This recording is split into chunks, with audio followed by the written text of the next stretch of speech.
Aling makukulam, ibalik niyo na po kami ni Prince sa pagiging tao. Ayaw po namin maging manika. Pakawalan niyo po kami. Tumahimik kayong dalawa. Naririndi ako sa mga bunganga niyo. Princess, walang tutulong sa atin. Para tayo makakatakas kay Aling Martina. Dapat, tinawag natin bebang si Magic Lola. Panigurado, matatalo niya si Mangkukulam. Kaso, mali tayo. Hindi tayo maririnig ni Magic Lola. Tumakbo na lang kaya tayo, Princess. Eh paano? Hindi naman tayo makagalaw eh. Manika tayo. Oo nga no. Gusto ko lang bumalik sa pagiging tao. Malapit na itong matapos itong ginagawa ko. Kapag kumulo na itong tubig, ilalagay ko na kayo dito sa kuwali. Hay, Aling Mangkukulam, ano gagawin mo sa amin ni Bebang? Ilulublob ko kayo ditong dalawa para makuha kayong kaluluwa nyo. Aling Martina, nagmamakawa po ako sa inyo. Patakasin niyo na kami ni Princess. Please! Kahit anong gawin mo, Bebang, hindi ko kayo palalayaing dalawa hanggat hindi bumabalik yung anak kong si Lendrina. Ano po? Anak niyo si Lendrina? Yung batang aswang? Oo, siya yung nakalaban niyo sa sementeryo. Nang dahil sa inyo, nawala yung anak ko. Kaya pagbabayaran nyo yung ginawa nyo kay si Lendrina. Si Aling Martina pala yung nanay ni si Lendrina, Princess. Kaya pala nakakatakot siya. Kaya nga eh. Tapos, ang lakas pa niya. Saglit na lang tong pinakukuluan ko. Maibabalik na si Lendrina. Patakasin niyo na kami, Aling Martina. Lagot! Si Bebang tsaka si Princess, nasa panganib sila. Kailangan ko na humingi ng tulong.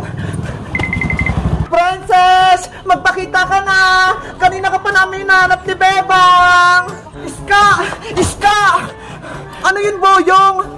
May masamang balita! Si Bebang tsaka si Princess, nahuli sila ng Mangkukulam! Ano?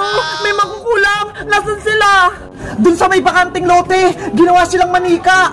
Tara, Boyong! Iligtas natin si Bebang tsaka si Princess! Sige! Nasaan yung Mangkukulam, Boyong? Ayun siya, oh! Nina, Nina, Nina, no! Nina, Nina, Nina, no! Nina, Nina... Princess! Lagot na tayo! Yari! Sinisimulan na naman kukulan yung orasyon! Kukunin niya na si Bebang tsaka si Princess! Boyong! Gumawa na tayo ng paraan bago pa mahuli yung lahat! Anong gagawin natin? Mamaya, tayo pa maging manika eh! May naisip ako! Gugulin ko si Mangkukulam, tapos ikaw naman, itakas mo si Bebang tsaka si Princess! Sige, Iska! Maganda yung plano mo! Ikaw nang bahala kay Bebang tsaka kay Princess ha! Iligtas mo sila! Oo! Ako nang bahala! Mag-iingat ka ha! Kailangan ko na silang iligtas! Hoy, matandang Mangkukulam! Ibigay mo sa akin si Bebang tsaka si Princess! Sa wakas, nagpakita ka rin sa akin, Iska! Iska! Umalis ka rito! Gagawin ka rin manika ni Mangkukulam! Iniligtas ko kay Bebang! Huwag kayong mag-alala sa akin! Huwag, Iska! Malakas yung Mangkukulam! Wala kang magagawa! Kung hindi ako gagawa ng paraan, hindi kayo makatakas! Tama yan, Iska! Lumapit ka sa akin! May ibibigay ako sa iyong pagkain! Kunin mo itong tinapay! Kainin mo! Masarap to! Iska! Huwag mo kainin yan! May kulam yan! Huwag kang makinig sa kanila! Kainin mo na yung tinapay, Iska!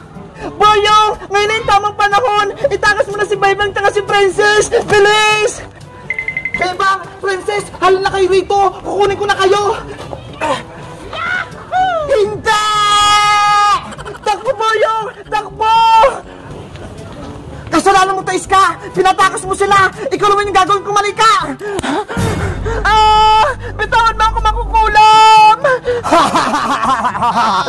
Lagot! Si Iska naman yung nahuli ng Mangkukulam! Kailangan natin maging tao, Princess! Para miligtas natin si Iska! Guys, sino kayang tutulong sa amin? Para makabalik kami sa pagiging tao! Mag-comment lang kayo para sa part 5! Bye-bye!